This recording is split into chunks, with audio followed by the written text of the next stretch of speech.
Assalamualaikum warahmatullahi wabarakatuh.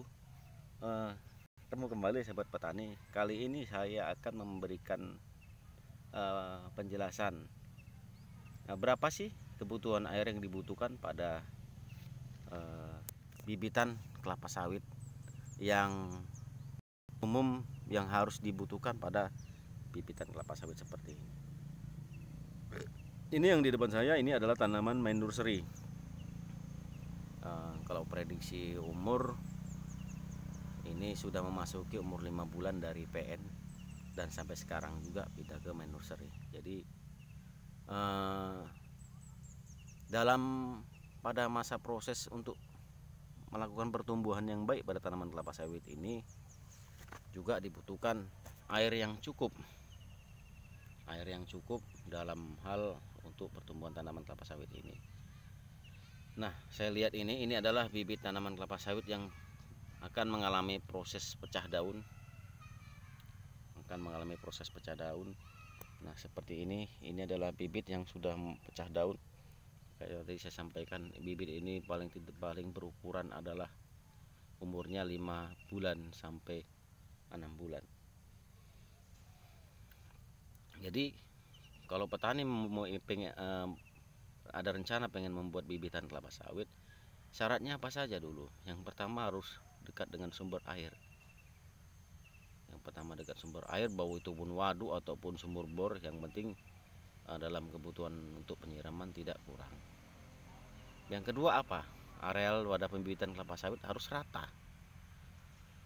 Nah, ratanya di pembibitan karena bibitan ini juga membutuhkan areal yang cukup rata agar supaya pada penempatan polybag tepat duduknya bibit kelapa sawit ini bisa lebih tegak, tidak miring. Kalau pada tanah miring kita akan harus melakukan penapak kudaan agar supaya bibit tidak bengkok. Nah, berapa liter sih air yang dibutuhkan pada penyiraman bibit kelapa sawit di main nursery? Secara umum bibit kelapa sawit membutuhkan air itu 2-3 liter per hari. Cukup banyak. Jadi bisa dilakukan pada pagi hari, penyiraman 2 kali kan, pagi dan sore hari. Jadi pagi dilakukan penyiraman dengan kebutuhan air per pokok. Kalau tadi 2-3 berarti 1-1,5 liter per pokok kebutuhan air. Nah, yang kedua sore. Nah, ini juga petani harus betul-betul memahamin, harus cermat. Pada musim kemarau, pada saat jam 2 sore, matahari masih cukup terik. Nah, di sini janganlah petani mulai menyiram. Siramlah bibit kelapa sawit ini pada posisi sudah mulai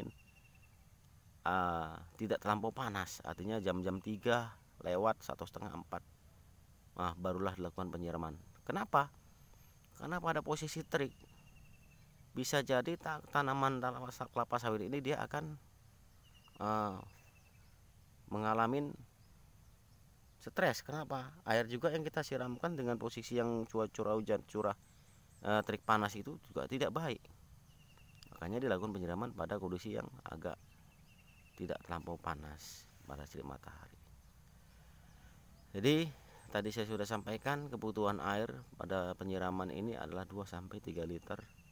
Nah, ini adalah sistem penyiraman dengan menggunakan selang dan juga menggunakan bor, dan juga ditampung pada water tank.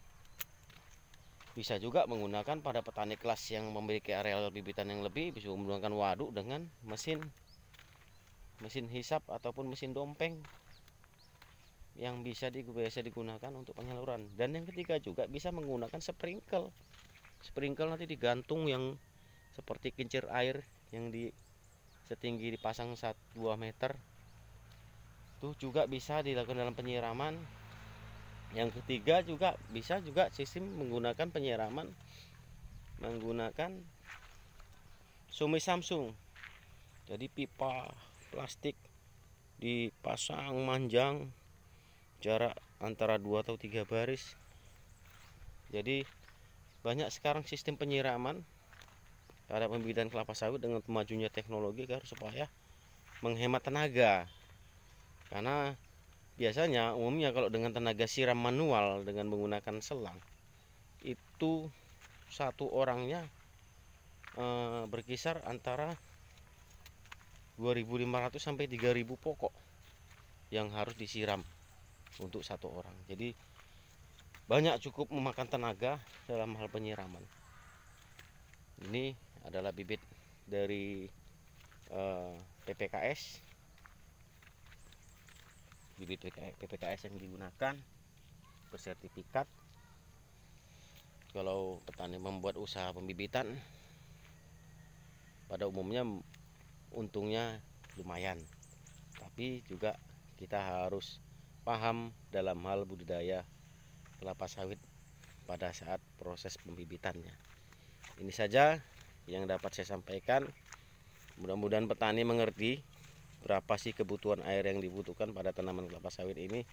Terima kasih. Assalamualaikum warahmatullahi wabarakatuh.